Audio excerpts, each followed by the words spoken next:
exit to Irving Park. The lanes on the main line of the Kennedy open. It's 20 minutes O'Hare to downtown. On Eisenhower, traffic's getting a little more congested right now through the avenues, and then approaching the Burn Circle downtown. Inbound Stevenson, there's a delay. Ashland to the Ryan, 30 minutes, 3:55 to Lakeshore Drive. Inbound Ryan, it's tight. 18th to the Circle, 15 minutes travel time. 95th to downtown. There are still flood-related closures in Island Lake of Neville Road between Dowell and Darrell, and in Volo of Wilson from north of 60 to 120. It's traffic. I'm Jim Talamonte on AM 560 The Answer. More of Chicago's Morning Answer comes your way next. Now your official Chicagoland weather forecast. Mostly cloudy and warm today with a couple of showers and a thunderstorm. High temperature 80 degrees. Cloudy and mild tonight with a couple of showers. Will go down to 60. Then tomorrow it'll be less humid with clouds giving way to some sunshine.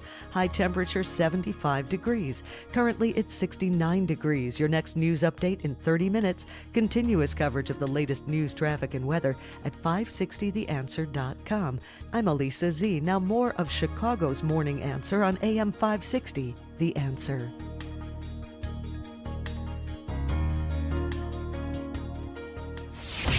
This hourly segment is brought to you by Papa Nicholas Coffee. Papa Nicholas, best beans, best roast, best coffee. If you're looking for the latest news, insight into what it means, and the sharpest opinion, there's only one station in Chicago where you can turn, and it's this one. We're AM 560, The Answer. Top of the morning, Dan and Amy. We were talking about Trump's forthcoming executive order on Twitter and other social media platforms, and what's believed to be the direction of it, dealing with Section 230 and the legal immunity that the social media platforms have, being characterized not as publishers, but just platforms, conduits for communication. And Matt Gaetz, a Republican congressman from Florida, suggesting he would be introducing legislation in that direction as well. Let's start there with Carrie Severino, who is the president of the Judicial Crisis Network and a member of the Federalist Society. She is a Harvard Law grad, Amy. She is also a clerk for Justice Clarence Thomas, so she knows a thing or two about constitutional law. Perfect person to continue our discussion with. Carrie, thanks so much for joining us. Appreciate it. Great to be here. So on the matter of President Trump and his sort of tweeting about regulate or shut them down, the belief that he's trying to use the bully pulpit to move the corporate boardroom over there in Jack Dorsey land. But with respect to this executive order, if it is in the direction of their legal immunity, treating them as publishers of information and stripping them of that immunity, that does not run afoul of First Amendment protections, does it? So this is an area that we have to be really careful about, because the government is being involved in First Amendment issues. The freedom of, even if they are a publisher, the freedom of press still comes into play here. So I think this is a line that Twitter, that Facebook, all have been trying to avoid triggering for a long time. Right. They want to say, oh well, we're just letting people put up. I think the challenge is they're all going to start running afoul of it if they are censoring certain content, and that's one of the reasons that's become a real big issue. Is okay, if you're the one who is coming up with content, then it's hard for you to just say we have no responsibility for what's up here. I think still, though, even if they were a publisher, you do have to be careful that there's not viewpoint discrimination on the behalf of the government, and that they're not censoring what is then a press, even if it is a uniquely one-sided press. We know that that's not unique in the publishing front. Right, but just stripping them of immunity from libel suits does not run afoul of the First Amendment. I mean, the New York Times is not immune from libel suits, right? So absolutely, just limited in scope, and so this is why specificity really matters. And so I just, is Trump headed in the right direction if he is that specific, even though he's going to face the hue and cry from the press corps and from social media platforms about it? I think this is something that we still need to look. It's a growing area of First Amendment law, because this isn't a the internet is new on this front. But exactly right. Libel laws do apply to press organizations. Now, it's interesting. They typically have been given a slightly wider berth in libel, even if you consider Twitter to be like part of the media as opposed to just a platform that, a bulletin board people can put their deepest thoughts on.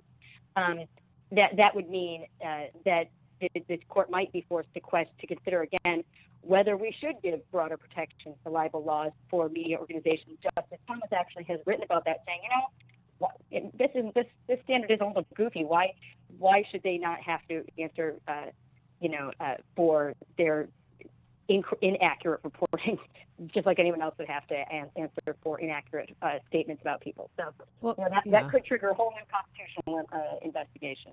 Well, Carrie, how far can the president impose regulatory changes without Congress? Well, this is the challenge. Regulation in general is something that's done without the, it operates in a slightly constitutionally strange level because Congress passes our laws, and those are our elected representatives. Those laws sometimes allow for interpretations of how are we going to read this, how are we going to apply this.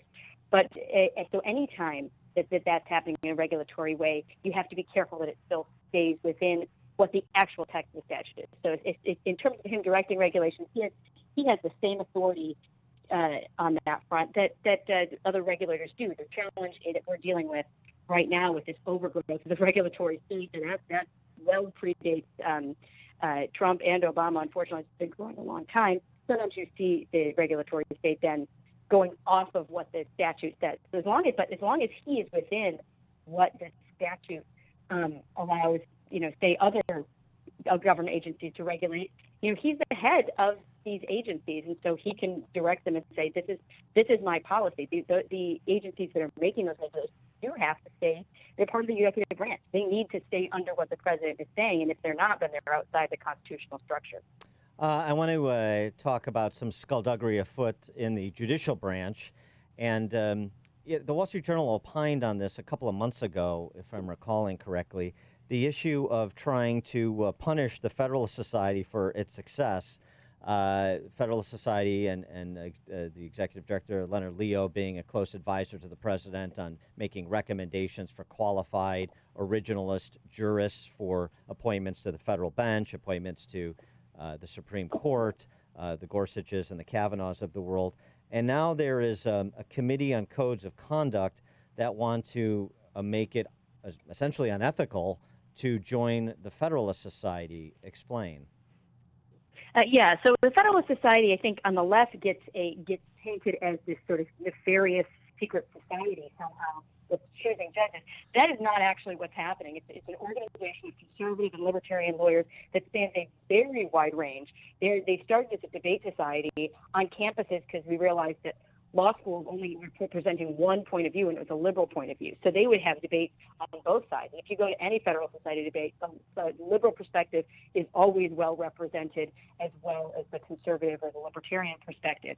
What has happened is that system has been so successful, it's provided an opportunity for so many young lawyers and grown-up lawyers like me to engage in these ideas, that it becomes a real place where a lot of conservatives go, meet, get to know each other. And so when you start seeing all these young lawyers who were members of the Federal Society, the left is painting it, and Senator Whitehouse is one of the forefronts, says, this is this evil group choosing judges.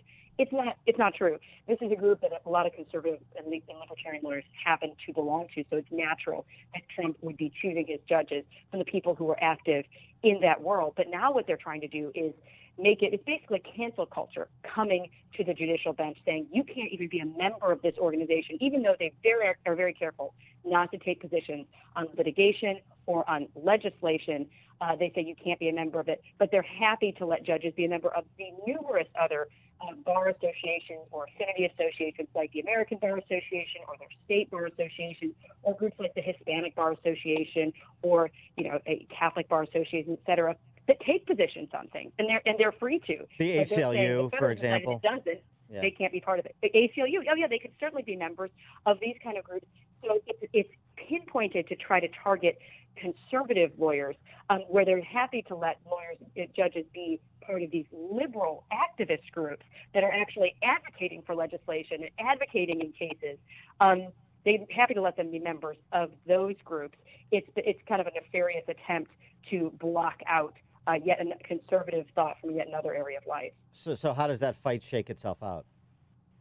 Well, what we've seen is there's a panel on the ethics rules for judges that for a long time has said, oh, yeah, the Federalist Society, totally fine. You can be a member. The American Bar Association, sure, you can be a member.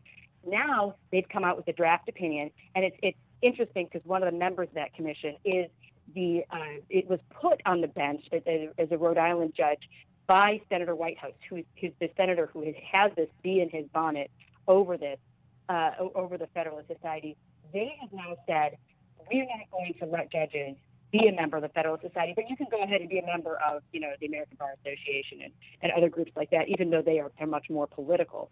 And what we've seen now, a letter by over 200 judges, federal judges, who have been appointed by every president from Gerald R. Ford on. This is a bipartisan group saying that's not appropriate. If you do this, then you're going to have to require judges not to be involved in almost any organization. You're the board of your local private school that the kids run. Well, they have a position on a certain issue. You can't be a member of that. Or of a religious organization or church. Well, they take positions on issues. You can't be a member of that. That's never been the rule. And it's particularly nefarious when you see this pair of a judge and a senator that seem to be working together on this when the judge should be at this point totally, outside of that political realm. But unfortunately, what we've seen from Judge McConnell is he tweets against the president. He, is engaged in things like this. So it's a real area of concern. Since you and Molly Hemingway wrote the definitive book on the Kavanaugh confirmation saga, I wanted to get your reaction to the coverage so far of Tara Reade's allegations to Joe Biden, including some remarkable op-eds and statements from Ilhan Omar, from Susan Faludi, I believe, not necessarily Susan Faludi saying I believe Tara Reade, but basically saying that the position always was we believe all women in terms of who they say they are, but in terms of allegations now it's been recast as, obviously you have to look at the merits of the particular allegation. That's number one. And number two, you have people like Omar, actually, who are saying, I believe Tara Reade. I believe she was sexually assaulted by Joe Biden, but I'm voting for him anyway because it's more important to get Trump. The most important thing is to get Trump out of office. Right, yeah. First of all, about I was always just about, investigate the allegation. False, completely false. That's total gaslighting. That is not the standard they applied in 2018 when Justice Kavanaugh was being considered. If you were just saying, I want to look at all allegations based on the evidence, you would have to conclude that Tara Reade's allegations have a whole lot more evidence than Christine Blasey Ford's allegations ever did. We don't even have evidence Ford has ever met Kavanaugh. We know that Reade worked for Biden. We know that she had talked to people in 1993 in real time about these allegations. That doesn't make them true. I don't think we still have enough evidence to know that. But you can't say I believe Ford and not Reade. You could say I don't believe either. You could say I believe them both because I just believe women regardless. But they're not applying the same standard they did then, because then it was guilty until proven innocent. And my organization has been running TV ads now talking about the contrast. And you look at some of these senators who are now and governors and things who are now on Joe Biden's short list for VP. These people are outrageous in the complete about-face that they have made over how they treated Kavanaugh, where even having Senate hearings wasn't enough, even having an FBI investigation wasn't enough. Having every press organization in the country breathing down the neck of every person who's ever seen Judge Kavanaugh was not enough investigation. Now they're willing to kind of look at Tara Reade and saying, oh, well, she was interviewed by Mika Brzezinski. That's enough for me. I've seen it. Or he was interviewed. They don't even need to have really talked to her and heard her story. That's shocking to see the contrast. You could acknowledge and say, you know what, I don't think we're going to consider any decades-old allegations like that unless there's some real hard proof. That's fine. You could have a standard that's consistent on both sides, but you cannot have it where Republicans and Republican nominees are guilty until proven innocent. And Joe Biden, it doesn't matter what he's done ever because we just need to defeat Trump. That's all politics. and that has nothing to do with the real principles of how should we deal with allegations of sexual assault. She is Carrie Severino, president of the Judicial Crisis Network and member of the Federalist Society. Carrie, thanks for joining us again. Appreciate it. Have a great day. You too. Thanks. And she joined us on our turnkey.pro answer line. The stories you need to know to start your day. This is Chicago's Morning Answer on AM 560.